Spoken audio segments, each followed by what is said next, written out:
All right, welcome back in here to Live Now from Fox. I am Andy Mack. Let's turn our attention right now to Austin, Texas. As Austin police, they're releasing body cam footage from the night of the mass shooting that tragically killed 3 individuals. For more on this, let's go out to our Fox 7 team with this update. Sunday, the 911 calls came in around 2 a.m. Go that way and get down. Hello, this is Austin 911. There has been a shooting at Buford on 6th Street. There are people dead over here. There have been multiple people shot. We need help right now. Police arrived in 57 seconds. They say a large SUV was driving multiple times around the block, and the driver started shooting.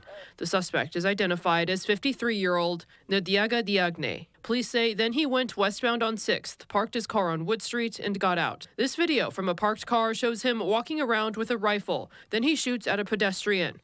Then he went back to the bar area. Police say he shot in the direction of officers. 3 officers fired at him, killing him. Everybody down!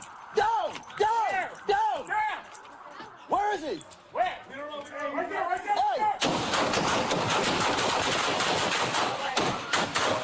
Hey! Here's body camera footage from a different angle. Where is he? Who shot?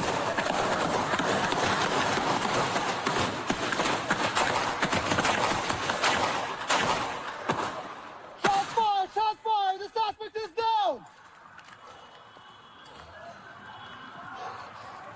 Stop moving! Stop moving! Halo camera footage shows the wide view. I want to again recognize the bravery of our officers. You saw that firsthand as they ran into danger to stop this. It is quite clear that they saved multiple lives. The 2 victims who died on scene are identified by police as 21-year-old Savitha Shawn and 19-year-old Ryder Harrington.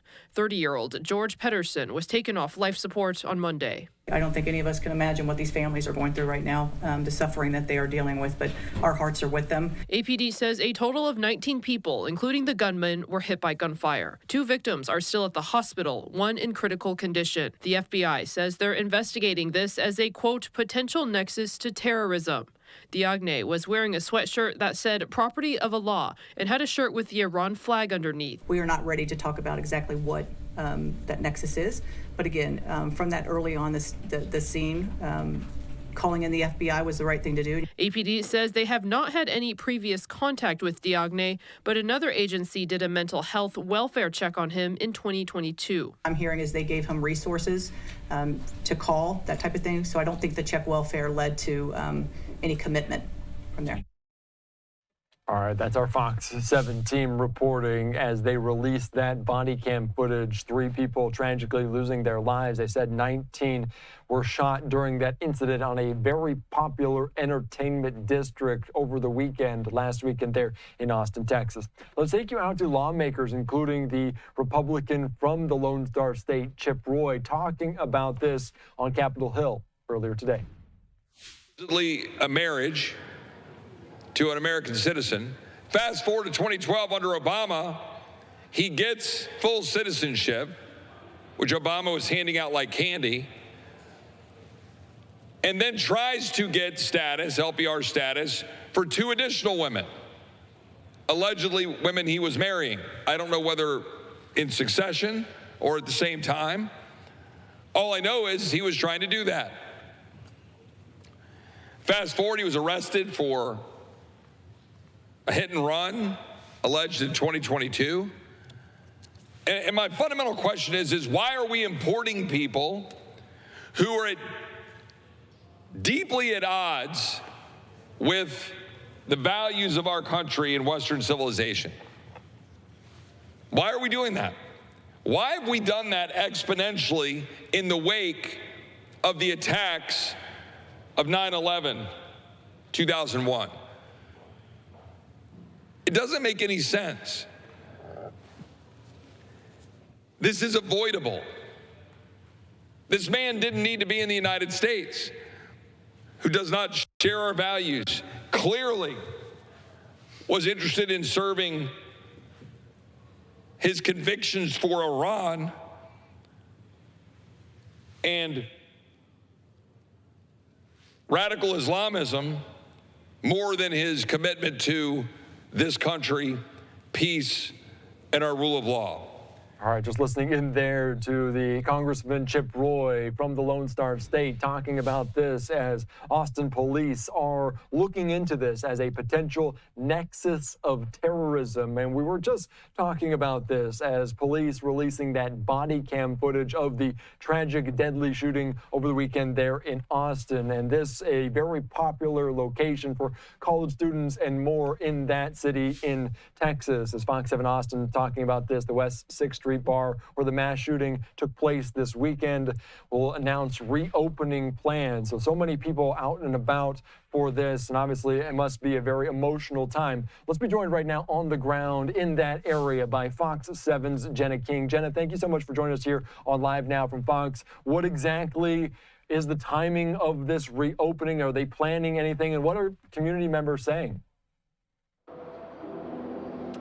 Yeah, hey Andy. You can see actually behind me, it's pretty a packed scene here right now. A lot of people standing around. We saw some sort of a church group, but here's what we do know. People are pretty split on this decision to reopen. Obviously, on one side, you have people saying this is a step forward, in the aftermath of this tragedy, and on the other hand, you have people saying it's all too soon, all too fresh. We probably have about 6 or 8 people that have actually been shot. Officers racing to West 6th Street Sunday after police say a gunman circled the block in an SUV, firing into crowds. We've heard a lot of people after these attacks say, we never thought that would happen here. Now the community is left processing the tragedy. We consider West 6th safe. Of course, we know East 6, east of Congress, has had its problems. That's called Dirty 6. But when our kids say they're on West 6, that we feel like, okay, they're going to be safe. Longtime Austin resident Jonna Johansson stopped by the memorial outside of Buford's to pay her respects. As a mother, she says it hits close to home for her. I really see that these kids are my kids' age. And these moms, their kids were just out to have a good time. And the one, kid that was moved, he had moved to Austin 2 weeks ago because he had dreams of creating his life in Austin. And the other kids are in college, and it's heartbreaking. For some who work nearby, the quick return to normal has been hard to process. I came back to work, and it kind of just feels like business as usual. I've been seeing people leaving flowers, and I walk by Buford's every day on my way to my car, and usually they're just like playing in sync, and it's hard to even adjust to that reality. Buford's took to social media announcing plans to reopen Friday. The bar says after many conversations with its staff, it decided to make the decision. 40 out of 41 staff members will be returning. Buford says there will be an increased police presence in the area with extra safety measures, including plans for protective glass along the beer garden. Some people support the decision. This is something that cannot be predicted. If we were to continue to just stop everything we had because of a single incident, our society would quickly fall down. Others say there's no clear right answer. Again, it's just I'm not really sure what the protocol is supposed to be. I don't think anyone really knows. And maybe I hope that people come out and support them.